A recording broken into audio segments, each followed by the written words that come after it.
우리는 지난 주일에 야고보서 2장을 저희들이 시작하면서 하나님의 공동체는 사람을 차별하지 말아야 한다. 왜냐하면 우리 주 예수 그리스도에 대한 믿음을 우리는 갖고 있기 때문이다 라고 야고보가 강조했었습니다.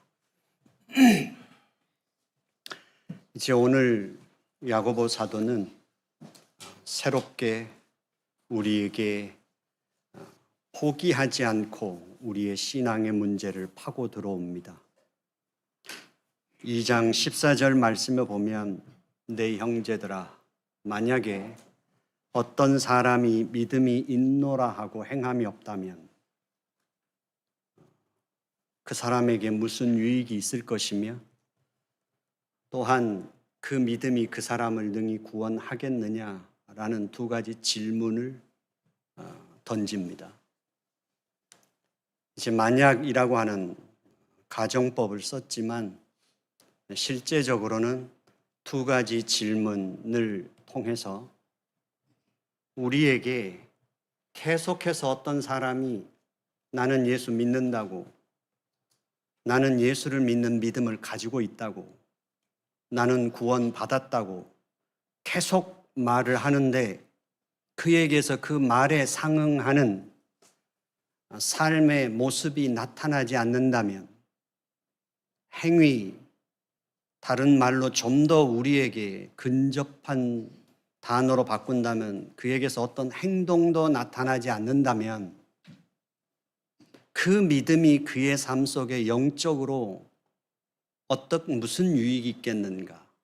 또 하나는 우리가 이 세상에서 고난을 중에 있고 시험 가운데 처할 수밖에 없는 하나님의 자녀로 살아가야 할 우리가 주님의 자녀들이라면 우리가 시시각각으로 대면할 수밖에 없고 부딪힐 수밖에 없는 시험과 삶의 어려움 속에서 결국 신앙으로 우리가 구원을 받을 수 있겠느냐 라고 지금 야고보가 우리를 파고 들어오고 있는 것입니다.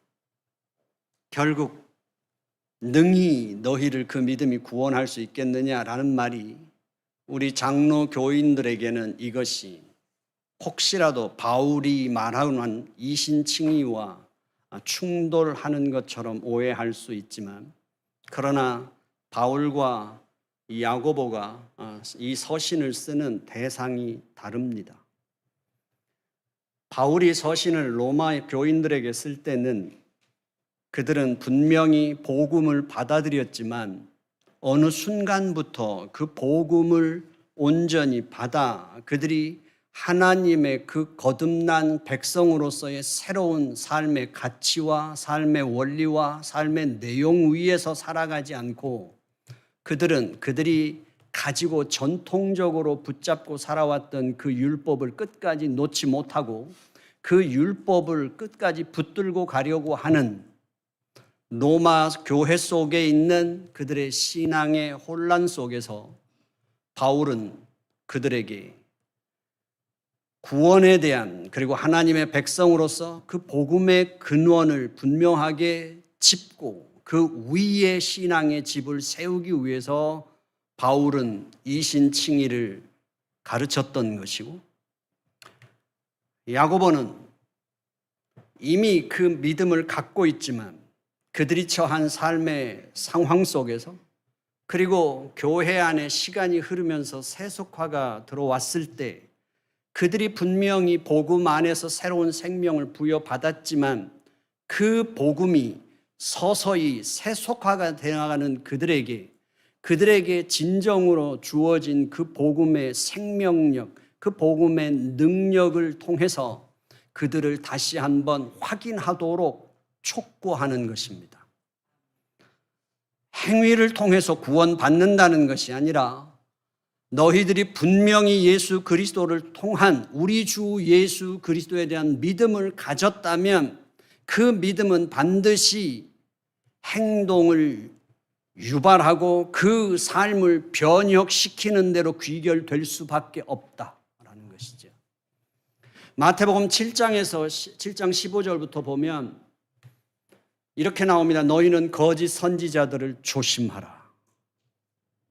그들은 양의 모습을 하고 있지만 그러나 너희들을 약탈하는 거짓 선지자이며 늑대이다. 거기서 거짓 선지자를 조심하라라는 것은 이것입니다. 종교적 외형적으로는 전혀 손색이 없는 자입니다.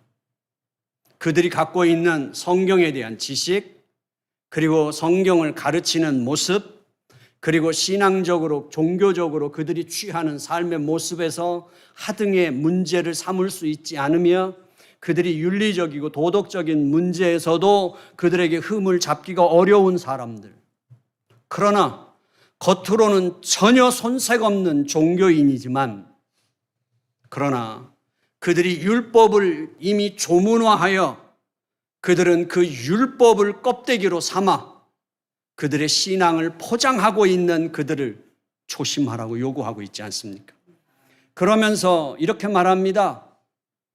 나무를 보라. 어떻게 사과나무에서 배가 열리며 배나무에서 사과가 열릴 수 있겠느냐? 거기에서 열매를 어떻게 하면 더 많이 맺을까를 다루는 것이 아니라 어느 땐가는 나무는 반드시 어느 땐가는 그 계절이 오면 그 나무는 잎이 피고 꽃이 피고 열매를 맺게 될 것이며 그 열매를 통해서 그 나무가 어떤 나무인가가 반드시 드러나는 때가 올 것이다. 그래서 야고보는 말하는 것입니다. 1장 18절에서 우리는 누구냐? 하나님께서 진리의 말씀으로 나음을 입은 자들이다. 그 진리의 말씀으로 나음을 입은 자들이라면 우리는 진리의 말씀의 열매를 맺을 수밖에 없다. 2장에 와서 사도 야고보가 이렇게 요구합니다. 우리는 예수 그리스도의 믿음 위에 서 있는 자들이다. 이 세상의 가치관 위에 서 있지 않으며 이미 사망 권세를 이기시고 새로운 생명을 가지고 오신 우리 주 예수 그리스도. 바로 그분 위에 우리가 서서 살아가는 사람들이다. 그렇다면 우리는 이 세상의 가치관에 의해서 사람을 차별하지 않는 자들이며 하나님 나라의 예수 그리스도의 그 생명을 가진 자의 삶의 그 원리 속에 살아가는 사람들이다. 그래서 야고보는 끊임없이 말하죠. 바로 그 진리의 말씀으로 나음을 입은 자, 우리 주 예수 그리스도를 믿는 믿음을 가진 자들에게 나타나는 삶의 경건, 그 삶은 첫 번째 언어의 변화라는 사실이에요. 이 땅의 경쟁의 언어, 심판의 언어, 죽음의 언어가 아니라 화해의 언어, 살리는 언어, 생명의 언어를 취하는 것이 바로 진리의 말씀으로 나음을 입은 자들이며 예수 그리스도를 믿는 믿음 위에서 사는 자들이다 라고 요구했습니다. 그리고 바로 이 세상의 구조 속에서 어쩔 수 없이 한 개인의 삶이 박탈당하거나 그들이 불공정한 삶에 놓이게 됐을 때 우리는 고아와 과부를 돌아보는 삶을 통해서 하나님 나라가 어떤 나라인가를 우리는 나타내며 하나님 나라를 경험하게 해야 하는 사람들이 우리들이다. 그리고 우리의 싸움은 우리 스스로 끊임없이 새 속에 물들지 않도록 영적인 싸움을 멈추지 말아야 한다라고 요구했습니다. 이제 야고보는 오늘 본문에서 하나님의 백성들 속에서 이제 차별에 관한 이야기를 통해 부유한 그리스도인과 가난한 그리스도인이 회당에 들어왔을 때 어떻게 삶의 모습을 취하는지 우리의 근본적인 인간의 욕망을 건드렸었습니다. 이제 우리는 믿음이 있다고 말합니다. 믿음이 있다고 계속해서 말은 하는데 삶으로는 안 나타난 사람들, 그 사람들을 이제 지적하는 거죠. 그 사람에게 그 신앙이 뭐가 유익하겠느냐? 그리고 삶에서 어떤 구원을 경험할 수 있겠느냐는 거죠. 그래서 이제 실제적인 예를 들고 나옵니다. 실제적인 예. 이미 그 공동체 속에 절박한 가난함 속에서 부유한 그리스도인들에게 도움을 요청했을 때 어떤 모습을 취하는가에 대한 것을 이제 만일 형제나 자매가 헐벗고 일용할 양식이 없는데 그가 와서 도움을 요청합니다. 부유한 자에게. 그때 평안히 가라, 따뜻하게 해라, 배부르게 하라고 말하는 것이 무엇이 유익하겠느냐. 이게 단순하지만 이제 생각을 멈춰야 하는 게 이것입니다. 왜 이렇게 형제와 자매를 나누었을까? 야고보서 1장 1절에서 야고보는 흩어져 있는 12지파에게 편지를 쓴다고 말했습니다. 총체적인 용어를 썼습니다. 그때 흩어져 있는 12지파 모든 남녀노소는 빈부격차를 다 떠나서 그들은 그 말이 누구까지 다 포함한 그 용어인지를 다 알고 있었어요. 그리고 야고보는 1장 2장까지 오면서 계속해서 썼습니다. 내 형제들아, 사랑하는 내 형제들아. 그 속에 이미 자매도 들어있고 노인도 들어있고 어린아이도 들어있고 부한 자도 들어있고 가난한 자도 다 들어있다는 걸 다 알고 있었어요. 그런데 오늘 야고보가 15절에서는 왜 이렇게 나누었을까요? 형제와 가난한 자매가 찾아왔을 때. 시대적인 배경 속에서 지금 야고보는 짚어야 됐다고 말하는 겁니다. 이건 그냥 가설이 아닌 겁니다. 가정으로 말하는 게 아니라 너희들이 잘하고 있지만 이런 상황이 온다면 어떡하겠느냐고 묻는 것도 아닙니다.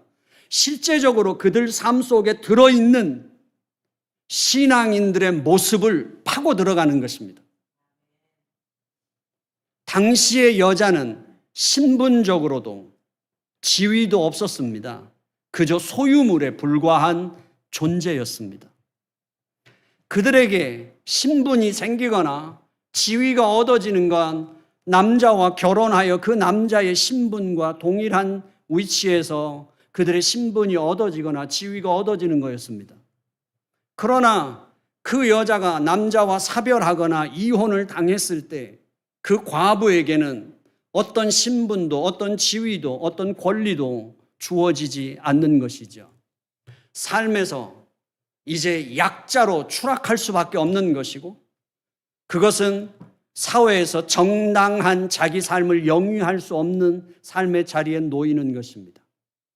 거기에다가 만약에 그가 예수 그리스도를 믿는 신앙을 가진다면 오히려 그는 핍박을 통하여 핍절한 삶으로 갈 수밖에 없는 거죠. 생활을 유지할 수 없는 정도가 아니라 생계를 꾸려가기 위해서 고통을 당한다는 문제가 아니라 지금 야고보가 그 그리스도인 공동체 속에서 자매라는 단어를 떼어서 오늘 굳이 사용한 것은 그 자매는 바로 그 당시의 사회 구조 속에서 그가 완전한 소외 계층으로 밀려날 수밖에 없고 그리스도인이라면 그는 핍박을 받을 수밖에 없어 핍절한 삶에 놓일 수밖에 없는 그에게 그는 생계 문제가 아니라 생존 자체에 몰릴 수밖에 없는 그 그리스도인이 부요한 그리스도인을 찾아와 도움을 요청했을 때 그 공동체가 어떤 태도를 취하느냐 하는 것입니다.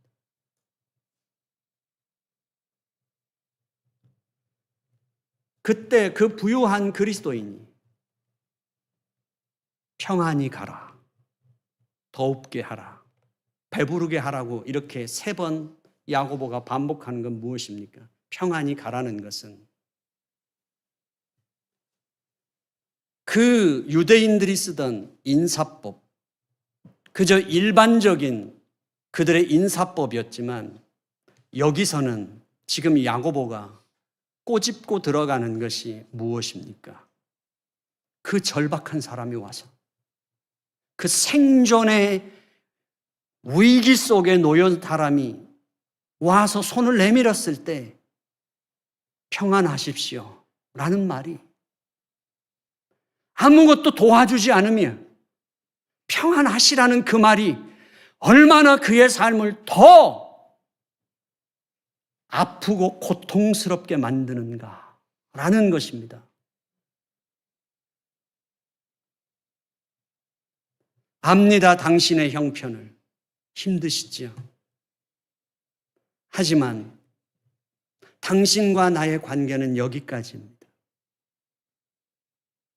제가 당신이 평안하기를 원합니다. 좀 더 삶이 나아지기를 원합니다. 덥게 하십시오. 당시의 서민들은 단벌의 옷으로 사는 사람들이 많았다고 합니다. 그 외벌의 옷을 갖고 사는 사람들도 많았지만 지금 여기서 헐벗었다는 표현을 씁니다. 헐벗었다. 그 자매가, 그 형제가 헐벗었다는 것은 그 외벌의 옷 한 벌조차도 갖지 못하고 살아가는 사람. 우리의 표현을 하면 거적대기를 걸치고 살아가는 사람의 모습. 거기에 오늘 일용할 양식조차 없다는 거죠. 그 오늘이라는 말이 우리 성경에 오늘로 못 박아져 있지만 히브리어에는 시제가 없습니다. 이 오늘 일용할 양식이 없다는 말은 내일 일용할 양식이 없다는 시제가 없으니까요. 그렇다면 오늘 일용할 양식도 없다는 이 말은 이제 현재 분사로 사용되었습니다. 그것은 어쩌다 보니까 오늘 하루 먹을 게 없는 상황에 처한 것이 아닙니다.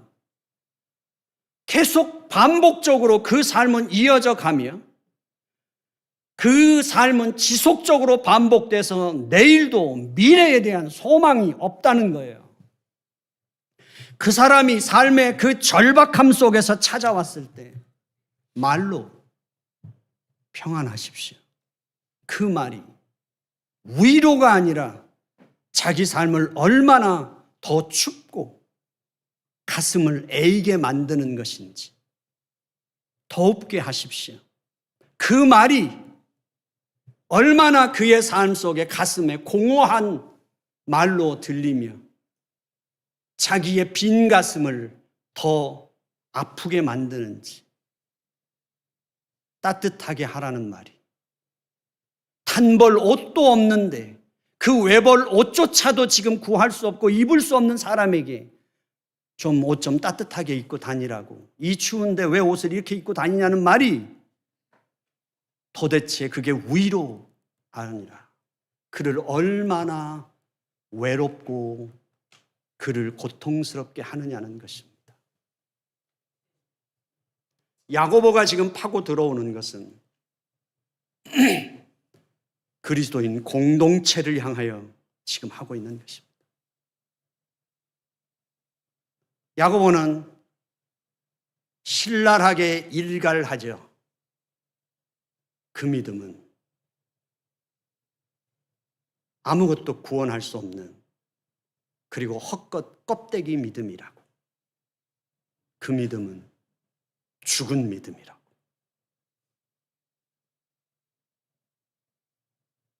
하나님의 백성들을 향하여 야고보가 말하는 겁니다. 우리는 어떨까요? 이 시대에. 우리 시대는 다를까요? 우리는 옛날에 내가 고생했다 그러면 사람들은 이렇게 말합니다. 그 6.25 끝나고 그 고생 않고 밥 안 굶고 산 사람 누가 있어? 그럼 할 말 없어요. 이민 와서 각자 힘든 삶을 살아왔던 것을 말하면 다 그러고 살아. 그 고생 안 하고 여기까지 온 사람 누가 있어? 그러면 할 말 없어요. 그러나 모두 다 다른 삶, 그런 환경과 조건 속에 산다 하더라도 그 과정을 거쳐온 삶이라 하더라도 오늘을 사는 그 삶의 자리에 놓인 사람의 고통이 경감되지 않습니다.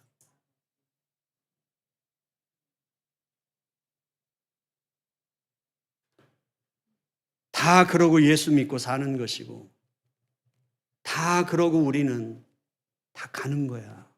그게 교회 생활이야. 그러면 할 말이 없습니다. 지금 우리는 어떻게 보면 처세술 같이 보이고, 어떻게 보면 립서비스 같이 느껴지는 우리의 대화는 왜 그럴까요? 우리는 우리가 갈망하는 것과 우리가 표현하는 것에 비하여 과연 우리는 나를 줄 수 있을까요? 예수만 줄 수 없습니다. 예수만 추상적으로 줄 수도 없고 예수만 이상적으로 줄 수도 없습니다. 말로만 이상적으로 예수를 줄 수 없습니다. 그래서 주님은 우리를 부르셨고 우리를 통하여 하나님의 나라를 전파하시기를 원하시며, 그래서 주님은 이 땅에 교회를 세우셨고 교회를 통하여 하나님의 나라가 이 땅에서 실체를 보이기를 원하셨던 거죠. 그렇다면 이렇게 갈 수밖에 없습니다. 예수를 준다, 그리고 나를 준다. 나를 주지 않고 예수를 줄 수 없는 것입니다. 나를 열지 않고 예수를 열 수 없고, 예수와 나는 분리되어 말로만 전파될 수 있는 예수는 없습니다.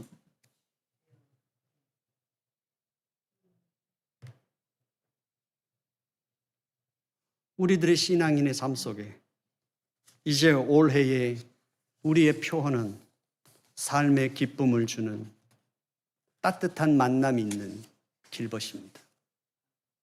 그건 구호로 되지 않습니다. 그 따뜻함이라는 것도 기쁨이라는 것도 그냥 주어지지 않습니다.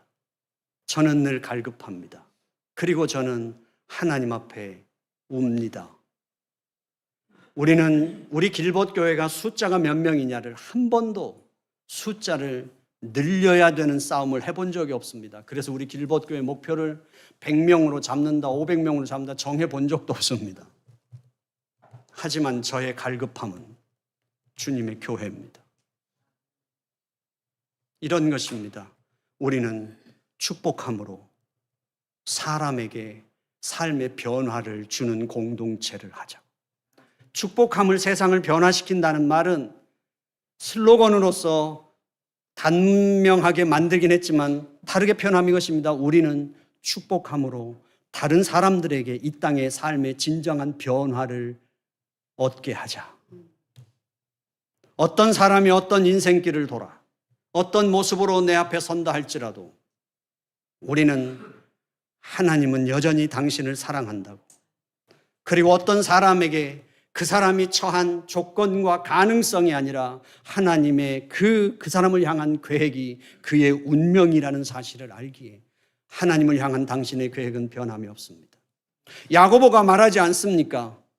하나님의 진리의 말씀으로 태어난 사람들은, 그리고 우리 주 예수 그리스도의 믿음을 가진 사람들은 언어가 바뀌어야 합니다. 그 언어는 복음의 언어이며, 그 언어는 생명의 언어이며, 그 언어는 부활의 언어이며, 그 언어는 하나님 나라의 언어라는 사실이고, 우리 길벗교회가 사용하는 언어는 축복의 언어입니다. 하나님은 당신을 사랑하십니다. 당신은 하나님이 갖고 계신 당신을 향한 계획은 변경되지 않았습니다.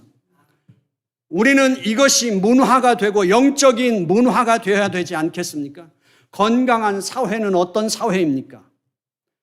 우리의 안전이 보장되는 사회, 우리의 행복이 추구받을 수 있는 사회, 그리고 우리의 삶을 영위할 수 있는 생산적인 사회, 이런 사회가 건강한 사회라면 우리는 길벗교회가 16년을 왔느냐 100년을 왔느냐가 중요한 것이 아니라 우리의 시간이 더해지면서 하나님 나라의 사회가 건설되고 있는가, 그 사회의 진정으로 우리의 신앙이 보호받으며 그 신앙을 펼쳐갈 수 있는 우리의 사회는 세워져 가고 있는가, 그 영적인 사회가 이루어져 가고 있는가, 우리가 이 세상에서 어떤 어려움과 곤란 속에 취하며 개인의 삶에서 신앙이 위협받는 위기에 취한다 하더라도 우리 길벗교회가 이 공동체 속에서 사회를 이루어 간다면 우리는 복음의 언어를 펼치며 그 복음의 언어가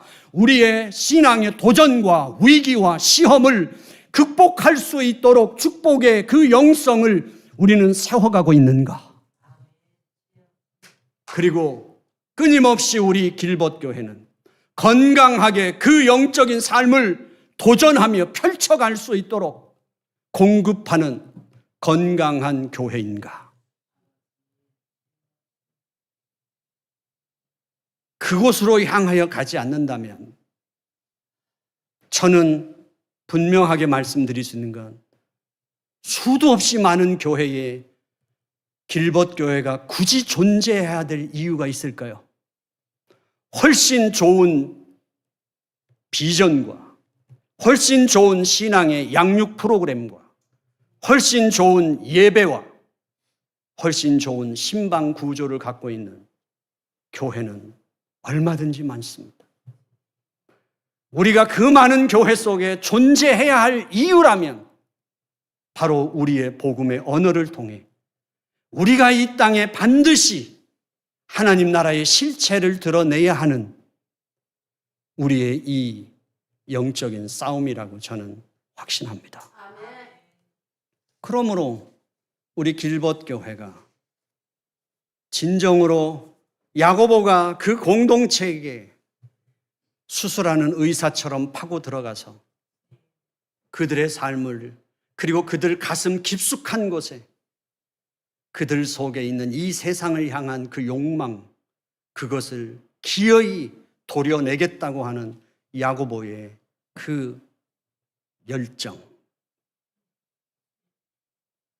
오늘 우리 그리스도인들에게 있어서도 그렇게 가야 하지 않을까요? 저는 그래서 올해 멈추자고 했습니다. 하나님을 만나고 잃어버린 하나님을 다시 찾고 길벗을 알아보자고 했는데 그 말이 그리 수월한 말은 아닙니다. 그래서 장로님과 권사님들은 오늘도 권면하지 않습니까? 야고보는 이제 뒤로 가면 이렇게 말합니다. 그 고난당하는 그리스도인들에게 참아라, 인내해라, 언제까지? 주님이 다시 오실 때까지. 그게 말 같은 말일까요? 오늘조차도 버거운 고난 속에 있는 조직적인 그 핍박 속에 놓여 있는 그 로마의 조직적인 그 핍박 아래서 숨조차 쉬기 어려운 그들에게 야고보는 말합니다. 주님이 오실 때까지 기다리고 참으라고. 그리고 그는 말합니다. 어렵느냐? 교회의 장로들을 청하여 기도를 받으라고. 장로님과 권사님들이 결국은 봐야 하지 않을까요? 저 삶의 자리에서 저러다가 기도가 질식하지, 저러다가 예배의 자리에서 떨어지지, 저러다가 하나님을 향한 그 소망 가운데서 미끄러지지, 그것이 보인다면 바로 장로님과 권사님들은 그 영혼의 생명을 불어넣어야 하지 않을까요? 야고보가 말합니다. 주님 오실 때까지 기다려야 하는 그들에게 교회의 지도자들이 어떻게 해야 하는지, 그리고 집사님들이 어떻게 해야 할까요? 그 집사님들은 바로 그들의 그 긴 가난이 신앙의 자리를 떠나게 할까봐, 그들의 긴 깊은 질병이 그들을 하나님의 손을 놓게 될까봐 실질적으로 우리가 서로를 서로 돌아보며 서로를 한 번이라도 다시 일어나 또 걸을 수 있도록 실제적인 도움을 주고 그들을 일으켜 세우는 것이 집사님들이라고 저는 믿습니다. 사도행전에 나타난 그 모습은 바로 그것입니다. 아닙니까? 긍휼사역이라는 것이. 장로님과 권사님들이 그 영적으로 생명을 불어넣는 일이라면 집사님들은 실제적인 삶 속에서 그들의 손을 진정으로 잡아 일으켜주는 일입니다. 그것이 모두 다 그렇게 힘든 과정을 거친다고 말하지만, 그러나 당장 이 이민사회에 와서 고달픈 이민사회에 딱 떨어지면 어떤 사람에게는 한 번의 크레딧이 이 삶에서 어딘가는 들어가 잠자야 하고 밥 한 끼라도 끓여 먹으려면 아파트를 얻어야 하든지 일을 가려도 차를 타야 하든지 누군가의 크레딧이 그의 삶에는 큰 도움이 될 것이고, 내가 밥 벌어먹는 직업일지라도 그것을 내가 직업으로 사용하지 않고 돕는 것으로 사용한다면 어떤 사람에게는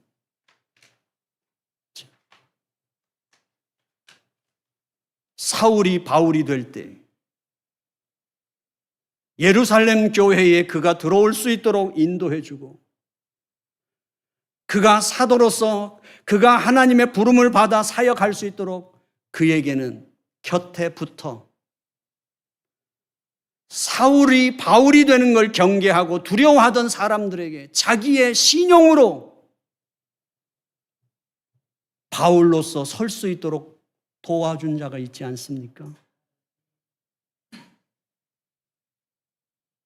분명히 우리에게 이민의 삶에서 일세로서 우리의 삶의 기반이 얼마나 빈약한지 알고 있습니다. 그리고 쉽게 마음처럼 도울 수 없다는 것도 알지만, 그러나 오늘 야고보는 말합니다. 아브라함이 의롭다 함을 받은 건 창세기 15장에서입니다. 하나님이 그를 불러냅니다. 밤에 저 별들을 봐라, 바다의 모래알들을 봐라, 내가 네 자손을 그렇게 하늘의 별과 같이 많게 해주겠다. 아브라함이 믿었어요. 그 믿음을 하나님은 의롭다 하셨어요. 그러나 야고보는 말합니다. 그 믿음이 증명된 건 언제냐? 창세기 22장에서 아브라함이 이삭을 바친 때가 아니냐? 우리는 그 과정을 건너뛰고 싶은 거 아닙니까? 그 과정이 아브라함이니까 가능하다고. 라합이 수없이 많은 사람들을 통하여 이스라엘의 하나님의 이야기를 들었습니다. 그리고 이스라엘의 하나님이 유일한 신이라고 그가 위대한 신앙의 고백을 합니다. 이방 여자가. 그런데 그 믿음이 증명되는 순간은 자기 민족에게 위협이 되는데도 불구하고 정탐꾼들을 숨겨주며 정탐꾼들에게 퇴로를 열어주었습니다. 자기 생명을 감수하면서까지.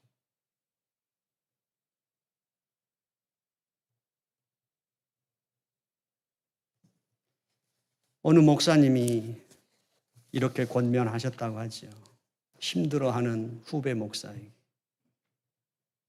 목사가 힘들다고 하면, 힘들어 보이면 교인들은 목사님 힘드시죠? 힘들어서 어떡해요? 목사가 눈물을 흘리고 땀을 흘리면 목사님 어떻게 해요? 마음으로 아파하지만 목사가 피를 흘려야 복음이 뿌려진다.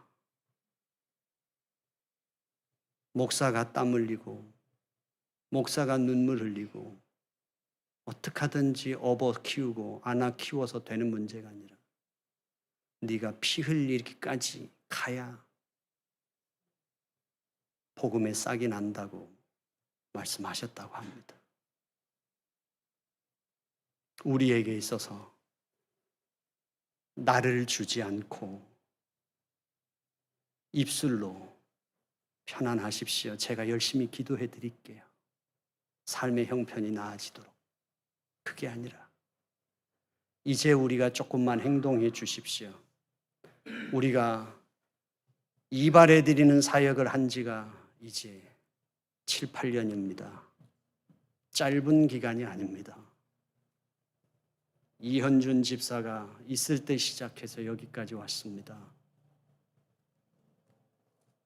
사람이 많고 적음이 아니라 교회의 문을 열고 지역사회와 연결해 보겠다고 시작한 일인데 실버 사역이 이제 우리 어른들의 사역입니다. 우리 길벗교회도 연령이 높아져 간 것이 벌써 수년째입니다. 노인들은 이렇게 말한다고 하죠.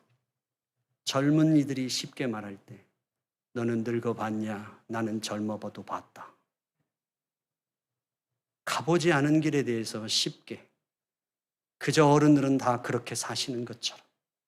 하지만 이제 우리에게는 어른들이 많아졌다는 건 우리의 섬김의 눈이 하나님의 시선이 거기 이미 가셨다는 것이고 하나님이 허락하신 하나님의 사람들은 우리는 더 섬세하게 섬겨야 하는 우리의 사명이 있다면 누군가의 도움을 받고 뭔가 대접받는 게 아니라 우리는 이제 섬김의 행동을 움직여야 하지 않을까요?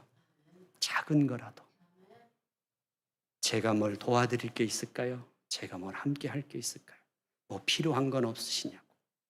그래서 기꺼이 그 삶의 손을 잡을 수 있다면 우리에게 진정 길벗을 알아볼 수 있는 그 지점이 그때서야 그 좌표가 찍히기 시작할 거라고 저는 생각합니다. 우리 길벗교회가 그런 교회가 되기를 주님의 이름으로 축원합니다. 기도하겠습니다. 하나님 아버지, 저희를 인도해 주시옵시사. 이 아침에 주 앞에 온 저희들, 나 하나도 하나님 아버지, 버겁고 힘든 이민자의 삶을 아버지 하나님 살아간다고 생각하지만, 그러나 아버지, 우리로 예수 그리스도, 우리 주 예수 그리스도에 대한 믿음이 느껴지게 하시고 알게 하시고 누릴 수 있는 은총을 허락하여 주시옵소서. 영안을 열어 주옵소서. 우리 가슴 속에 생명을 깨워 주시옵소서. 그래서 우리의 영혼이 소생케 하여 주시옵시서. 아버지 하나님, 우리가 이 땅에서 어떤 존재인지를 알게 하심으로 오늘 야고보의 권면이 우리에게 살아있는 믿음으로 다시 일어날 수 있도록 역사해 주시옵소서. 예수님의 이름으로 기도드려 싸움나이다.